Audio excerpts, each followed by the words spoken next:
Bonjour à tous, nous vous souhaitons la bienvenue dans ce e-forum stage organisé par le SPRO, le service public régional de l'orientation. Nous sommes aujourd'hui dans les studios, dans les locaux de la mission locale du Luberon à l'Isle-sur-la-Sorgue. Je me présente, je suis Joël Pérez, je suis le directeur de la mission locale du Luberon et je suis aujourd'hui accompagné de Magali Caracagnan du Centre d'aide à la décision de la Chambre de métiers de Vaucluse. Bonjour Magali. Bonjour Joël. Dans cette émission, nous allons vous donner le maximum d'informations pour vous aider dans vos démarches d'accès à l'entreprise, pour trouver des stages sur ce département de Vaucluse. Et nous allons le faire avec tous les membres du SPRO. Alors le SPRO, Magali, qu'est-ce que c'est ? Eh bien, le SPRO, c'est le service public régional de l'orientation, constitué d'un ensemble de partenaires qui accompagnent tous les publics dans leur démarche professionnelle, aussi bien sur leur formation que sur leur choix d'orientation. Pouvez-vous maintenant nous présenter le centre d'aide à la décision de la Chambre de métiers de Vaucluse ? Alors, le centre d'aide d'aide à la décision est un service proposé par la Chambre des métiers de l'artisanat, à la fois pour aider les jeunes dans leur orientation et les accompagner dans leurs projets. Donc, nous accompagnons les jeunes de 14 à 29 ans dans la mise en place de leur projet, leur orientation, mais également dans la mise en place des outils tels que le CV, la lettre de motivation, les aider également à se présenter auprès des entreprises. Nous évaluons ensuite le projet de ce jeune par le biais de stages pour valider. Après, en effet, pourquoi pas une entrée en apprentissage. L'accompagnement peut se faire de façon individuelle, mais également par atelier, où nous retravaillons les différents outils de techniques de recherche d'emploi, mais également le projet. Et sur le deuxième axe, nous allons plus travailler auprès des entreprises. Donc nous accompagnons les entreprises à qualifier leurs besoins en matière d'apprentissage afin d'apporter les meilleurs profils et favoriser la mise en relation entre l'offre et la demande. Et vous, Joël, pouvez-vous nous parler de la mission locale du Luberon ? Bien sûr, la mission locale du Luberon, c'est un service public à l'emploi au bénéfice des jeunes de 16 à 25 ans du territoire qui sont sortis du système scolaire. Et on les accompagne de façon globale, c'est-à-dire à la fois sur l'accès à l'emploi, l'accès à la formation qualifiante et certifiante, et également sur le soutien social qu'on peut leur apporter. Nous sommes ainsi des opérateurs des politiques publiques de la jeunesse. Merci Joël. Je vous propose maintenant de recevoir en visio Madame Sylvie Leboc, assistante spécialisée conseil orientation au point orientation apprentissage de la Chambre de commerce et de l'industrie Vaucluse. Bonjour Sylvie. Bonjour, merci de m'accueillir. Pouvez-vous nous présenter synthétiquement la Chambre de commerce et d'industrie ? Alors donc, la Chambre de commerce et d'industrie de Vaucluse contribue au développement économique de son territoire, donc à plusieurs niveaux. Elle informe notamment et conseille les entreprises dans divers domaines au fur et à mesure de ces étapes de développement. Donc, ça passe par la création d'entreprises, mais aussi tout ce qui concerne le développement commercial, les ressources humaines, le développement durable, et puis les entreprises qui sont en difficulté aussi, et selon le contexte actuel que l'on a, effectivement, nos conseillers ont été très sollicités. La deuxième partie, et rôle important de la Chambre de commerce, c'est la partie formation.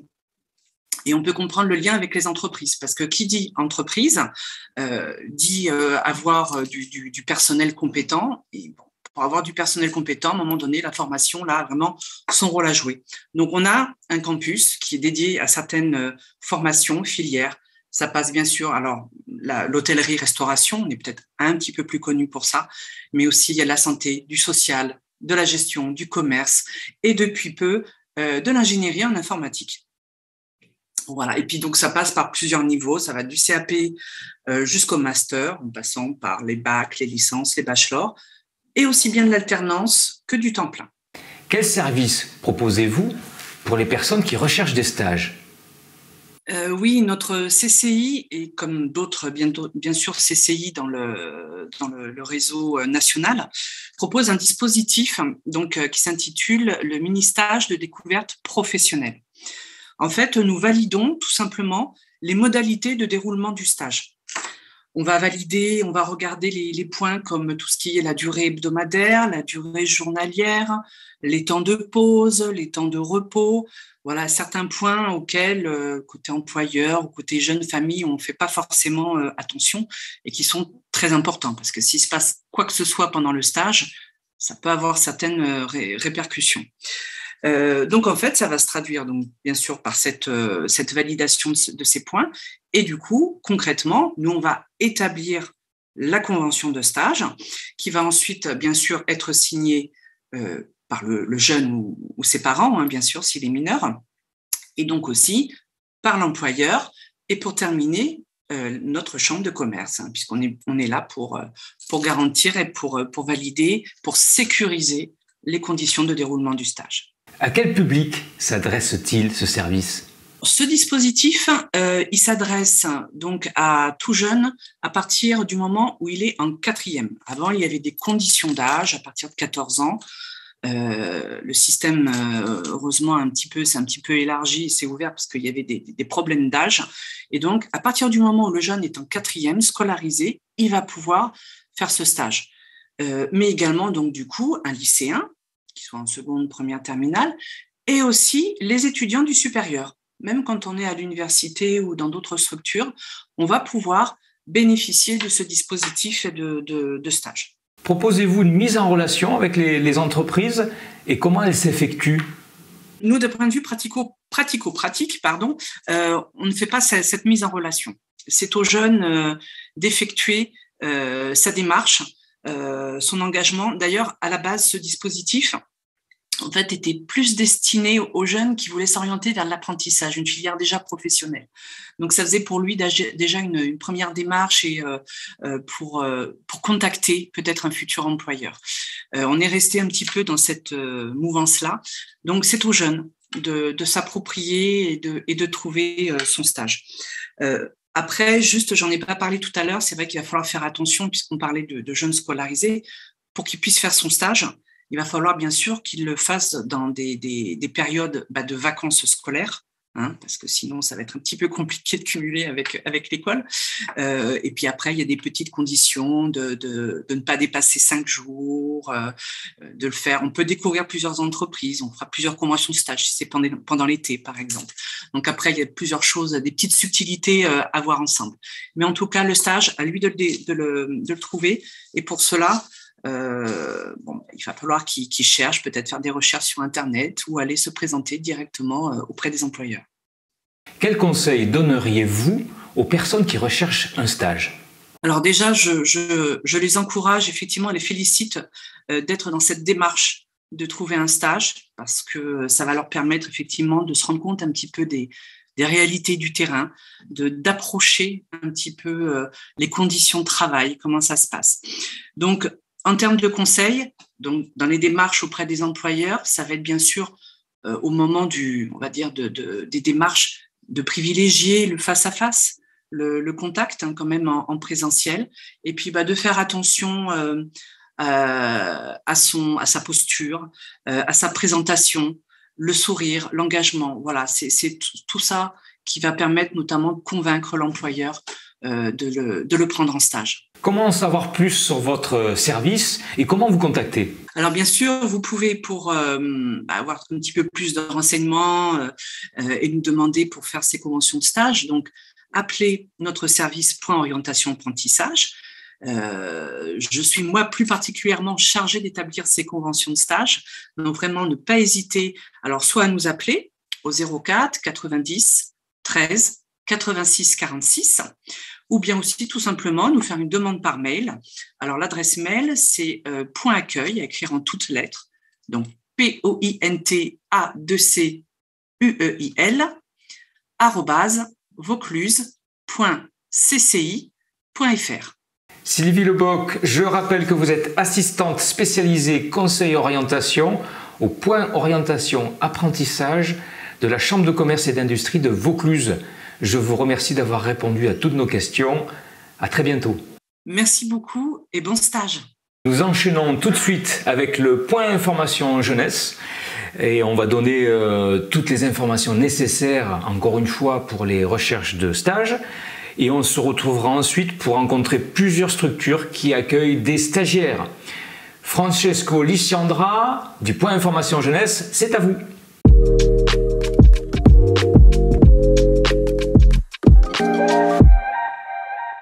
Bonjour à toutes et à tous, je m'appelle Francesco Liciandra, je m'occupe du Pige Info Jeune de la mairie de L'Isle-sur-la-Sorgue. C'est un espace ressources labellisé pour les 11-30 ans, qui est rattaché au pôle enfance famille et au service jeunesse de la ville. Les jeunes nous viennent nous voir pour plein de choses, les formations, les métiers, l'orientation, partir à l'étranger, monter des projets, des jobs d'été, jobs étudiants, emplois saisonniers, des recherches de stages, d'apprentissage, d'alternance. Je vais vous présenter Océane Gossy. Bonjour Océane. Bonjour. Alors Océane est volontaire en mission de service civique au Pige Info Jeune de la mairie sur la Sorgue. Elle fait 8 heures par semaine donc dans la structure. Et les 16 autres heures, elle est au périscolaire. Elle va passer bientôt le BAFA. Elle va vous parler en grande ligne du fonctionnement pour passer le BAFA. Donc le BAFA, c'est le brevet d'aptitude en fonction d'animateur. Il permet d'encadrer et d'animer des adolescents ainsi que des enfants dans des centres de loisirs, temps périscolaires, séjours de vacances. Donc pour passer le BAFA, ça se passe en 3 étapes. En premier, une formation générale théorique. En deuxième, un stage pratique de 14 jours dans une structure agréée, c'est le point le plus important, et en troisième, une formation théorique d'approfondissement ou de qualification. Donc les seules conditions pour passer le BAFA sont d'avoir 17 ans et un budget d'environ 800 €, sachant qu'il y a quand même des aides disponibles pour les jeunes. Tout à fait, merci Océane. Et pour précision, donc la première et la troisième partie du BAFA se passe toujours pendant les vacances scolaires et chacune dure 1 semaine. Et au niveau des aides, effectivement, on peut avoir une aide de la région de 150 € pour la troisième partie du BAFA, des aides du dispositif Sésame, de la CAF et aussi une aide qui va se mettre en place de l'État pour la troisième partie de 200 €. Je vous invite à rester avec nous, où notre amie Clémence Arnaud, qui est volontaire en service civique au Pige Info Jeune de Lille, va nous rejoindre. A tout de suite.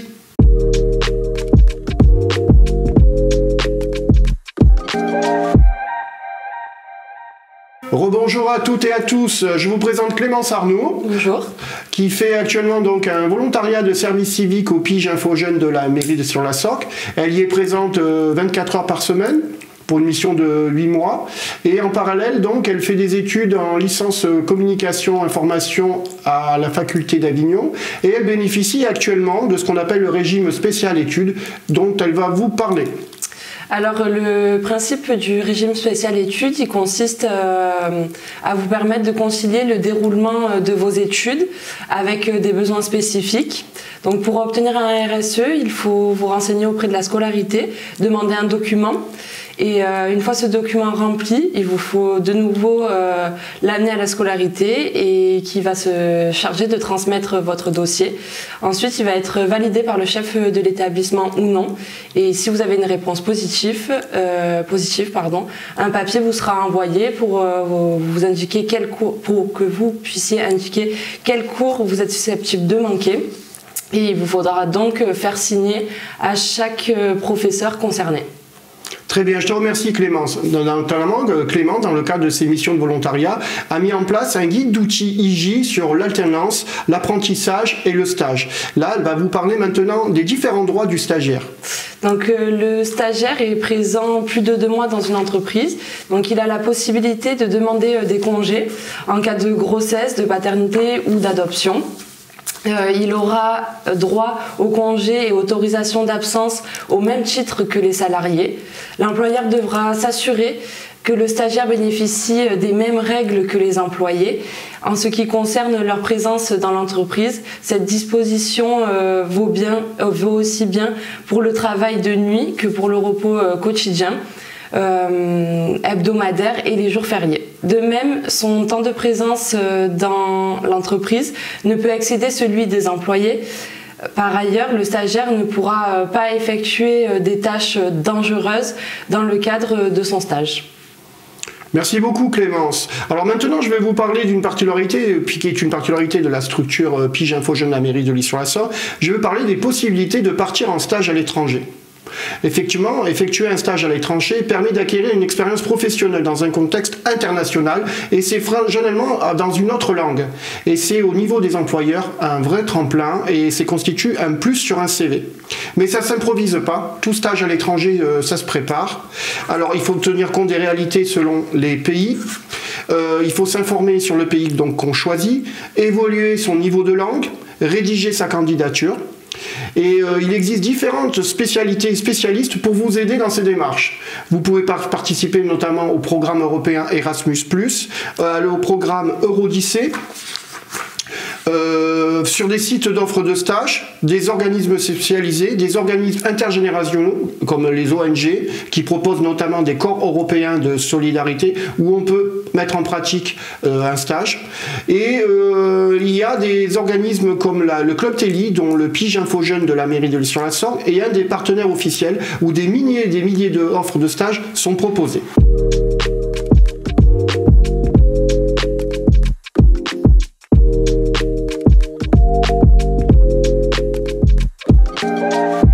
Alors maintenant, je vais vous parler des différents types de stages qu'il existe. Enfin, les stages concernent les jeunes de tout âge d'abord, et leur objectif peut être très différent. Mais quelle que soit la nature de votre stage, vous demeurez un élève ou un étudiant de collège, de lycée professionnel, de CFA, de lycée, d'université ou d'école. Le stage des découvertes du collège, ça commence par là, avec des séquences d'observation, des stages dans l'administration. Tout ça, ça reste un tremplin vers une professionnalisation et l'emploi pour plus tard. Des mini-stages de découverte professionnelle, des voies professionnelles, d'études supérieures. Mais tout ça, ça se prépare. Il faut définir ses objectifs, se connaître soi-même, construire son projet professionnel. Il faut avoir des bons réflexes, éviter le stage photocopieuse et en optimiser le bénéfice. Il faut appliquer quelques règles. Avant l'entrée du stage, il faut recueillir un maximum d'informations sur l'entreprise, s'adapter à la culture de l'entreprise, à ses codes, avoir l'esprit d'initiative, curiosité et écoute, être soi-même, avoir le savoir-être avec soi, prendre des notes en vue du rapport de stage, faire un bilan de stage avec son tuteur ou sa tutrice, garder le contact et se constituer un carnet d'adresses, ça c'est très important, professionnel pour la suite. Donc il y a différentes façons de faire une convention de stage. La convention de stage d'abord reste obligatoire. On peut l'avoir via les établissements scolaires. On peut l'avoir via la mission locale, Pôle emploi, la faculté, la chambre de commerce. Et on peut l'avoir effectivement aussi, on peut avoir des conventions de stage sur la législation service public gouv.fr. Voilà au niveau des différentes pratiques de l'utilisation du type de stage. Je vous invite maintenant à vous retourner vers mon ami Clémence Arnaud qui va vous dire comment vous pouvez nous contacter, comment on peut être plus en lien avec nous. Donc je vous invite à nous rejoindre au PIGE, au point information jeunesse de la mairie de L'Isle-sur-la-Sorgue. Vous pouvez nous contacter pour prendre un rendez-vous au 04 90 24 50 19, 04 90 24 50 19. On se situe rue Carnot, à 50 mètres de la mairie. Notre boîte mail c'est pige@isurlasorgue.fr, pige@isurlasorgue.fr. Merci Clémence pour tes précieuses informations. Je vous invite tout de suite à retrouver Joël Pérez et Magali Caracagnan pour découvrir les structures pouvant accueillir des stagiaires. Merci encore et à bientôt.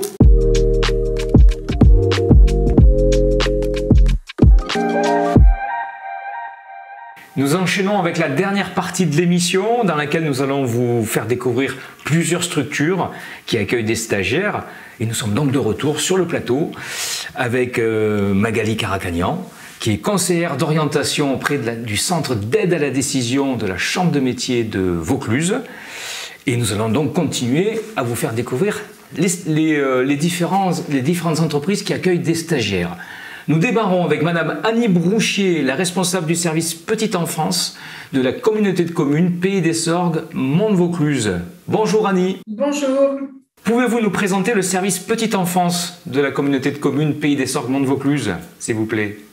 Voilà, donc le service Petite Enfance est un service intercommunal, comme on l'a dit tout à l'heure. Cela veut dire qu'il regroupe l'ensemble des établissements qui accueillent des jeunes enfants, je vais y revenir après, sur le territoire de la communauté de communes, c'est-à-dire sur la ville de L'Isle-sur-la-Sorgue, du Thor, de Châteauneuf-de-Gadagne. Sachant que les habitants de Fontaine-de-Vaucluse et de Saumagne en Vaucluse, qui font partie de cette communauté, ont un accès à ces structures petite enfance sur les 3 communes que je viens de citer. Donc, nous regroupons à l'heure actuelle 5 établissements d'accueil du jeune enfant qu'on connaît plus habituellement sous le nom de crèche. Tout le monde voit de quoi on parle quand on parle d'une crèche. Ce sont des établissements d'accueil du jeune enfant et qui sont donc des lieux où on accueille des enfants qui peuvent avoir, pour les plus jeunes, 3 mois, c'est-à-dire dès lors que les mamans reprennent le travail après le congé maternité, jusqu'à 3 ans et quelques mois, c'est-à-dire le moment où ensuite les enfants vont entrer à l'école maternelle. Donc, nous avons 5 établissements qui accueillent ces enfants-là, 2 à l'Île-sur-la-Sorgue, 1 sur le Thor, et 2 à Châteauneuf-de-Gadagne. Ce sont des crèches d'une capacité moyenne entre 40 et 45 enfants, et pour les plus petits, jusqu'à 20 enfants. Voilà de quoi se constitue c'est notre service petite enfance. Et puis, nous avons aussi, mais on en parlera moins là aujourd'hui, un relais assistante maternelle, c'est-à-dire un service qui aide les parents à trouver une assistante maternelle agréée, c'est-à-dire un accueil individuel, mais nous n'accueillons pas de stagiaires sur ce relais, ou très peu, donc on n'en parlera pas forcément aujourd'hui. Voilà. Et puis un service administratif, bien évidemment, qui assure la gestion de cet ensemble de structures collectives. Quels sont les métiers qu'on retrouve dans vos structures? Alors, les métiers dans les structures petite enfance, en gros, il y a, je dirais, 3 familles de métiers. Il y a d'abord les métiers purement techniques. Donc là, ce sont des personnes qui sont en charge de l'entretien des locaux, de l'entretien du linge, de l'entretien du matériel et de la partie repas, puisque les enfants, pour la plupart d'entre eux, passent la journée dans la crèche et évidemment prennent le repas.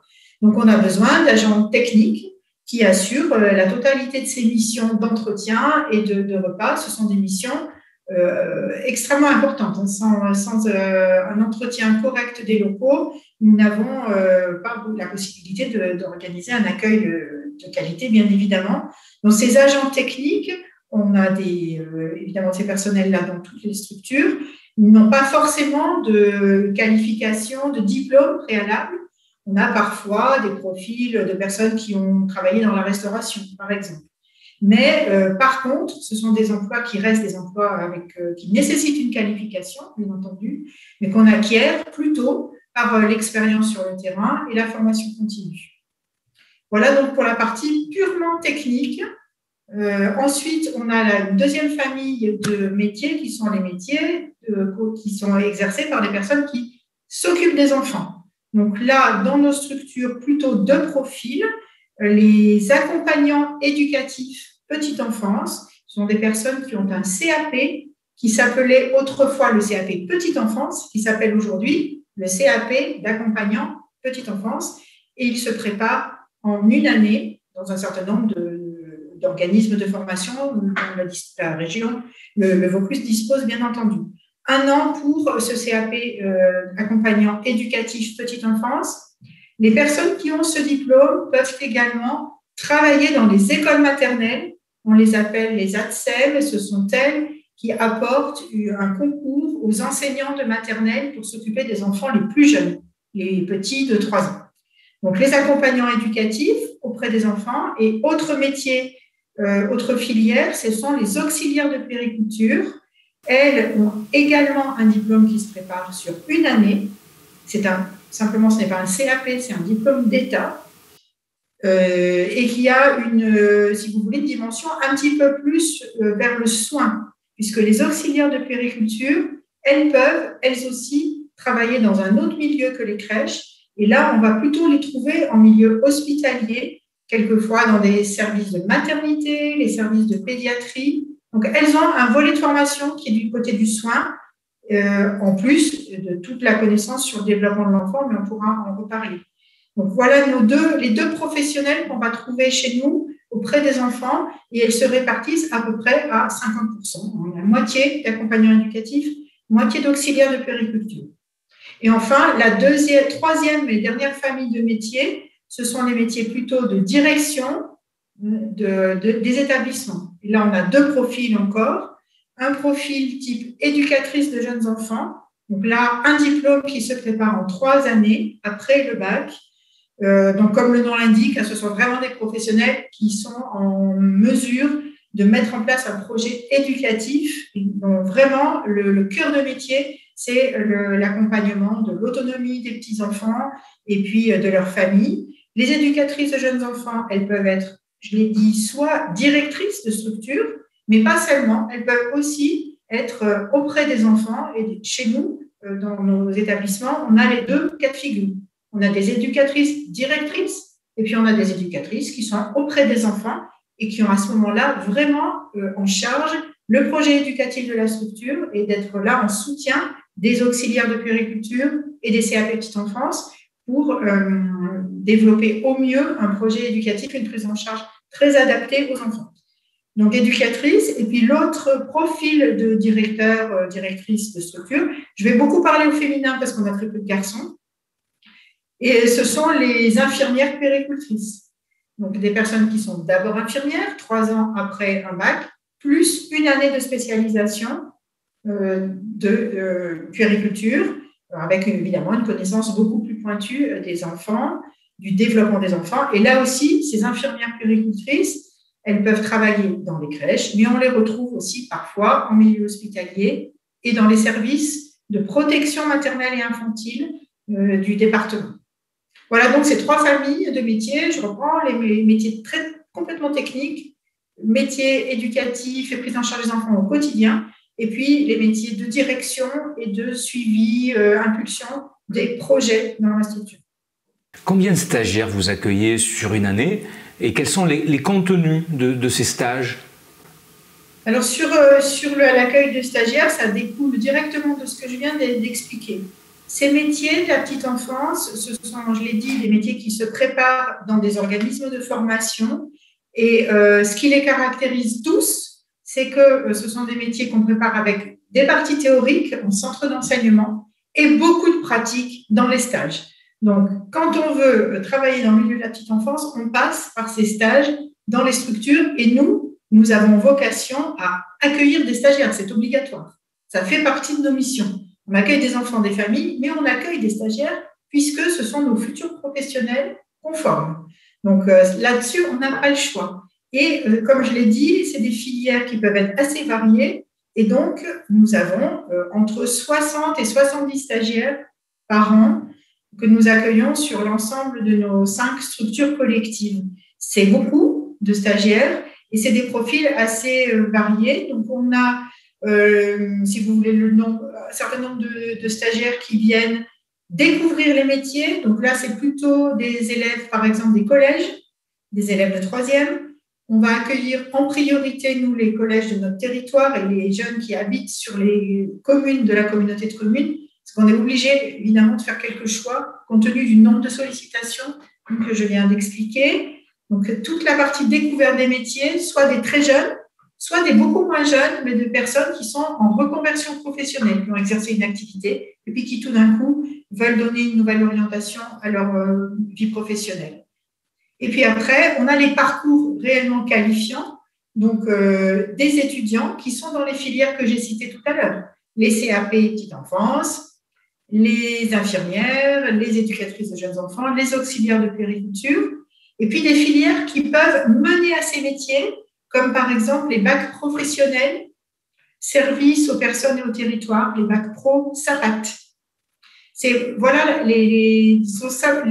en majorité, ce sont ces filières-là. Puis après, à la marge, on peut avoir quelques demandes particulières de quelques stagiaires, mais nous, on classe en priorité, bien sûr, dans l'accueil, quand on doit faire des priorités sur les périodes de stage. Ce sont d'abord les formations qui mènent directement aux qualifications qu'on va ensuite rechercher quand on a besoin de recruter des personnes, et notamment pour les remplacements dans notre service, puisque c'est souvent comme ça qu'on arrive à entrer dans les structures interprofessionnelles. Quels sont les profils des stagiaires que vous accueillez ? Alors, très souvent, on a des étudiants qui arrivent dans ces filières, je dirais beaucoup de filles. Déjà, on aimerait bien avoir un peu plus de garçons. Mais si on pouvait les convaincre de s'engager dans ces filières, parce que s'occuper des enfants, ça se voit dans la société, ce n'est pas uniquement les missions qui sont dévolues aux femmes. Les hommes sont aussi des pères et donc ils participent largement au fait d'élever des enfants. Donc, ça serait intéressant qu'à l'image de la société, on ait aussi plus d'hommes dans nos structures. Donc, ça, c'est plutôt un appel à candidats. Aujourd'hui, la réalité, c'est qu'on a quelques garçons, mais assez peu, plutôt des jeunes femmes pour qui l'enfance, c'est quelque chose un peu naturel, c'est normal d'aller vers ces métiers. Alors, c'est vrai que c'est un public qui est très attirant, les jeunes enfants, c'est extrêmement intéressant de travailler avec les jeunes enfants, c'est dynamique, ça demande quand même un certain nombre de forces. Je dirais la première, c'est une bonne constitution physique, parce que ce sont des métiers qui sollicitent beaucoup le corps. Quand on travaille auprès des jeunes enfants, on est assis par terre, on doit se lever sans arrêt, mais on doit aussi rester au sol, on porte beaucoup, on essaie de porter le moins possible, parce que c'est aussi intéressant, on travaille là-dessus avec les enfants pour qu'ils soient le plus autonomes possible, mais on porte beaucoup, on sollicite notre corps beaucoup dans la journée. Donc, c'est très important d'avoir une bonne santé physique et surtout de l'entretenir, sa santé physique. Penser à soi, avoir des activités qui maintiennent une bonne santé, pas seulement l'alimentation, mais avoir une activité physique régulière, protéger son dos, apprendre à bien se tenir, tout ça, c'est vraiment très important si on veut durer dans ces métiers. Parce que ce qu'on voit, c'est que c'est des métiers où, quand on atteint un certain âge, on peut avoir des soucis de santé qui sont directement liés à la manière d'exercer ce métier. Donc, être conscient de l'intérêt d'avoir une bonne santé et de la maintenir, de faire en sorte de le rester, c'est important. Et puis, évidemment, c'est un métier de relation d'abord. De relation avec les enfants, c'est évident. On passe sa journée à parler à des enfants, à les accompagner, à acquérir un certain nombre de choses. Et on parle aussi beaucoup entre adultes. On parle dans une équipe et on parle avec des parents. Et là aussi, ça demande d'avoir des compétences particulières. Bien évidemment, ça s'acquiert pendant la formation, mais il faut bien imaginer au départ que ce n'est pas uniquement s'occuper de petits-enfants. C'est aussi s'adresser à leurs parents, et parfois, c'est des approches un peu assez délicates. C'est aussi travailler dans une équipe, se dire qu'on n'est pas toujours d'accord sur la façon de faire. Il faut s'accorder. Donc, c'est les deux compétences, les deux piliers sur lesquels il faut être solide, c'est la partie relationnelle et puis la forme physique. Voilà, les profils. Et puis, si possible, de la mixité dans nos équipes, ça serait parfait. Quels conseils vous pouvez donner aux stagiaires ou aux personnes qui désireraient effectuer un stage dans vos services ? On est dans un milieu, la petite enfance, donc, où on va avoir accès, même en tant que stagiaire, à des personnes humaines, des enfants qui sont jeunes, qui ont besoin de protection. Et je voudrais juste attirer l'attention sur la nécessité de discrétion.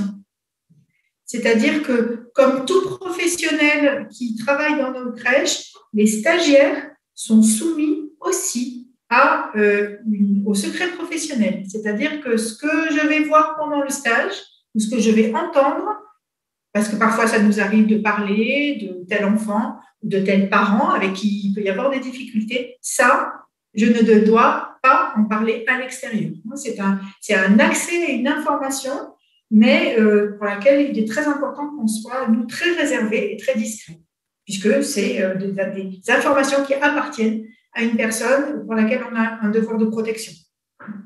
Comment en savoir un peu plus sur vos services et surtout comment vous contacter ? Donc, pour faire une demande de stage sur une de nos crèches de la communauté de communes, il suffit de nous envoyer un mail à notre adresse de messagerie que je vais donner, qui est en minuscule petite de la touche 6 enfance @ccpsmv, ce sont les initiales de la communauté de communes Pays de Sorgue, Vendôme, Vaucluse, ccpsmv en minuscule.fr. Donc, il faut que l'étudiant envoie, ou le futur stagiaire envoie un mail à ses parents. Ça, c'est un conseil. On aime mieux quand les demandes nous arrivent directement par les jeunes intéressés. On peut demander un petit coup de main pour la rédaction à ses parents, mais c'est mieux quand c'est pas le parent qui fait la demande. Voilà, directement le jeune qui va venir en stage chez nous. C'est mieux.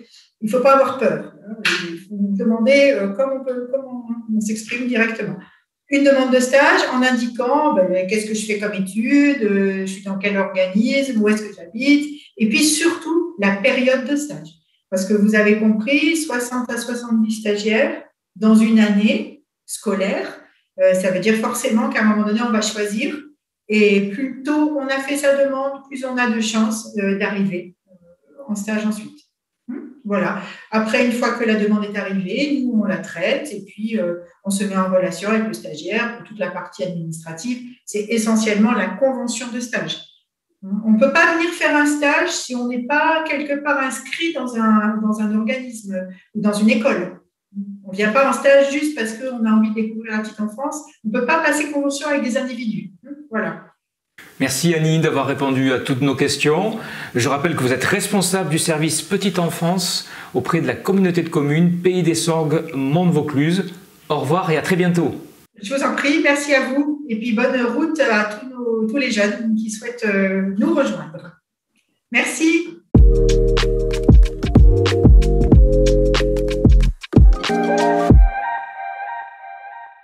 On continue avec Madame André, assistante ressources humaines pour la métallerie des Amandiers. Bonjour Madame André. Bonjour. Pouvez-vous nous présenter votre entreprise et votre activité? Donc, la métallerie des Amandiers est une entreprise artisanale de serrurerie-métallerie. Elle a été créée en 2006 et elle est basée dans le Luberon, au Baumettes, dans le village des Baumettes, dans la zone artisanale. Et notre activité principale, bien sûr, c'est la conception, la fabrication et la pose d'ouvrages en fer sur mesure. Quels sont les métiers que l'on retrouve dans votre structure? Dans notre structure, il y a différents métiers. Il y a les métiers de la production, c'est-à-dire la fabrication en atelier.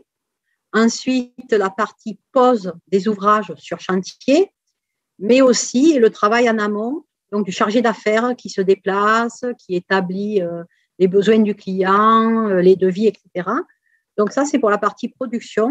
Et après, il y a aussi la partie administrative, entre guillemets, puisqu'il y a une assistante administrative vraiment spécialiste de la partie client, mais aussi la gestion d'entreprise. Comme dans toute entreprise, il y a de la comptabilité, de l'administratif et la partie communication et RH, communication digitale. Et combien accueillez-vous de stagiaires chaque année et quels sont les contenus de ces stages?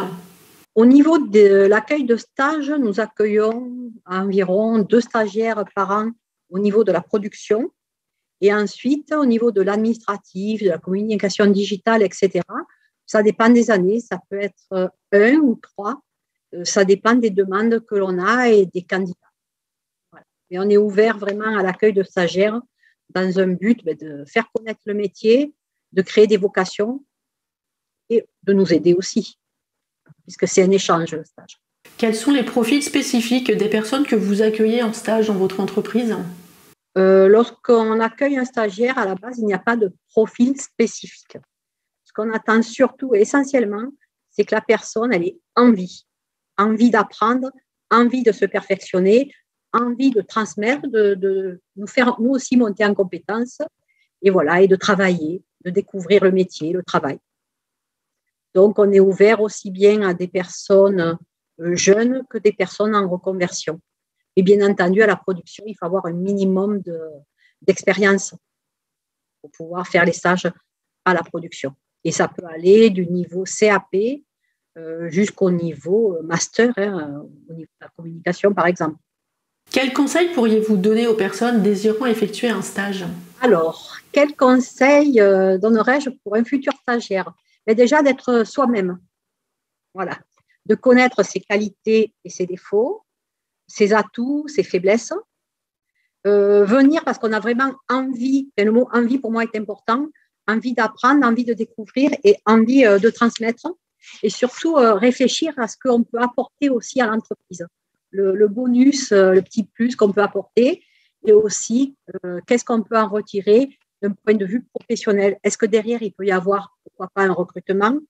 Est-ce qu'il peut y avoir justement une réorientation? Est-ce qu'il peut y avoir une envie de progresser dans le métier, c'est-à-dire un CAP, faire un BEP, un BP ou autre? Voilà. Donc, c'est vraiment l'échange entre l'entreprise et le candidat au stage. Et comment en savoir plus sur vos services et vous contacter? Pour nous contacter, le mieux, c'est de nous adresser un mail à l'adresse suivante, métalleriedesamandiers@orange.fr. Parce que c'est vrai que le téléphone, on est souvent occupé ou sur chantier.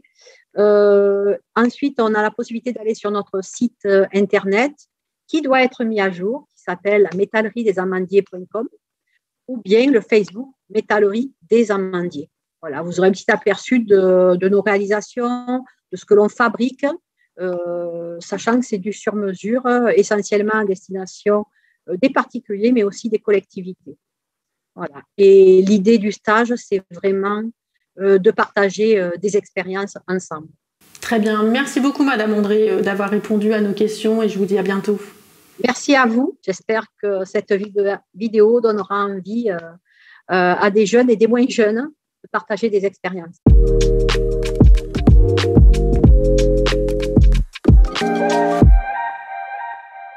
Alors, nous allons recevoir une dernière entreprise avec Monsieur Saber Boisiz pour Brooklyn's Barber Company. Bonjour, Monsieur Boisiz. Bonjour. Pouvez-vous nous présenter votre entreprise et votre activité ? Alors, Brooklyn Barber Company, c'est une société qu'on a créée il y a 2 ans et demi. On est un salon de coiffure pour hommes. On est sur le point de développer en interne un concept store avec tout un espace dédié à la vente de sneakers et de streetwear. Et pour le coup, j'ai 2 employés que j'ai depuis 1 an et demi et pratiquement 1 an. 2 apprentis. Et ça se passe très bien. Et du coup, je suis ouvert à toute proposition, période de stage, pour faire découvrir mon métier et donner l'envie d'entreprendre, parce que c'est quelque chose qui est très intéressant dans le sens où on est responsable, où on a la possibilité de développer quelque chose qu'on aime. Et certes, il y a certaines contraintes, mais c'est quelque chose de très satisfaisant. Très bien. Et quels sont les métiers que l'on retrouve dans votre structure, Monsieur Boisiz ? Ben nous, à la base, on est des coiffeurs barbiers. L'activité principale de notre entreprise, c'est la coiffure. Et on est en train de mettre en place justement une activité annexe qui consiste à développer tout un espace de vente de sneakers et de streetwear. Combien accueillez-vous de stagiaires chaque année et quels sont les contenus de ces stages ? Pour le coup, cette année, on est déjà à 3 stagiaires depuis le début de l'année. Et ce que l'on propose à ces stagiaires, c'est plus de la découverte, on va dire, de la découverte de notre métier, les points positifs, les points négatifs, dans le sens où quand même la coiffure, c'est pas un travail facile dans le sens physiquement où on est contraint à rester debout toute la journée, où on est concentré dans notre travail pour essayer de donner le meilleur de nous-mêmes et satisfaire la clientèle. Et après, le côté positif que moi, je retiens de notre travail, c'est le contact humain avec les clients. Chaque client a sa discussion, son feeling et j'essaie de transmettre ça. Quels sont les profils spécifiques des personnes que vous souhaitez accueillir en stage, Monsieur Boisiz ? Ben, cette année, pour le coup, en règle générale, c'est beaucoup des jeunes qui sont dans un cursus scolaire assez compliqué et qui veulent quitter le cursus de la scolarité normale ou pour intégrer un apprentissage ou pour découvrir un métier parce qu'ils ne savent pas forcément ce qu'ils ont envie de faire. Et l'autre profil que j'ai eu, c'était un monsieur d'un certain âge, il devait avoir la cinquantaine d'années, et il passait son CAP dans une école privée. Et pour valider justement son CAP, il avait besoin de réaliser quelques périodes de stage en immersion dans un salon de coiffure. Et du coup, j'ai accepté pour pouvoir, parce qu'il avait du mal au vu du profil qu'il avait, surtout de son âge, il avait du mal à trouver un stage. Et du coup, je dis, pourquoi pas le prendre pour lui donner un coup de pouce et l'aider dans sa reconversion, parce qu'il faisait une reconversion professionnelle, le monsieur. Et du coup, ça s'est très bien passé. Il a fait son stage avec nous pendant 2 périodes de 2 semaines. Et voilà, mais en règle générale, c'est beaucoup des jeunes entre 14 et 16 ans et qu'ils arrivent fin collège, début lycée, qui ne savent pas trop ce qu'ils veulent. Et ça leur permet au moins d'avoir une idée de ce que c'est la coiffure. Quels conseils pouvez-vous donner aux personnes désirant effectuer un stage dans votre entreprise ? Franchement, je ne vous cache pas, j'ai eu dans mon parcours pareil aussi des difficultés, parce que moi, j'ai passé mon apprentissage tout seul, dans le sens où c'est moi, j'ai dû financer mes formations et pareil, faire des périodes de stage. Et on m'a souvent fermé les portes alors que j'étais quelqu'un de motivé. Et c'était pas évident forcément de trouver des entreprises qui acceptent des stagiaires ou de donner un coup de pouce, parce qu'au final, ça coûte rien. Et pour le coup, moi, quand on me demande des périodes de stage, jamais je refuse. J'essaie de faire le maximum parce que ça coûte rien. Et si on peut donner de l'espoir à quelqu'un ou même de l'aider dans son cursus à pouvoir réaliser ses projets, c'est avec plaisir, quoi. Et comment en savoir plus sur vos services et surtout comment vous contacter ? Pour pouvoir nous contacter, on a notre site internet où dessus il y a tous les renseignements, adresse, numéro de téléphone. Vous pouvez nous contacter aussi via Instagram, Facebook, Brooklyn Barber Company. Sur Instagram, Facebook, il y a les liens aussi du site internet et ça pourra vous permettre de voir un peu ce que l'on fait et les services que l'on propose. Et en règle générale, on est assez actif sur nos réseaux et du coup, on vous répondra le plus rapidement possible. Et si vous désirez de faire une période de stage, n'hésitez pas à nous contacter ou même venir nous voir directement sur l'Île-sur-Sorgue. On est situé pas loin de l'église, en plein cœur de ville, et on peut en discuter directement à la boutique. Écoutez, merci beaucoup d'avoir répondu à nos questions et à très bientôt. De rien, de rien. Au revoir. Merci à tous d'avoir regardé cette émission. Nous espérons ainsi vous avoir aidé dans votre recherche de stage et surtout dans l'accomplissement de vos projets professionnels. Cette émission a été réalisée grâce aux moyens de la mission locale du Luberon. Nous tenons à remercier tous les partenaires du SPRO. N'hésitez pas à liker et à partager cette émission. Quant à nous, nous espérons vous retrouver prochainement dans une nouvelle émission. Merci Magali, à bientôt. Merci Joël, à très bientôt. Bonne réussite à tous et au revoir.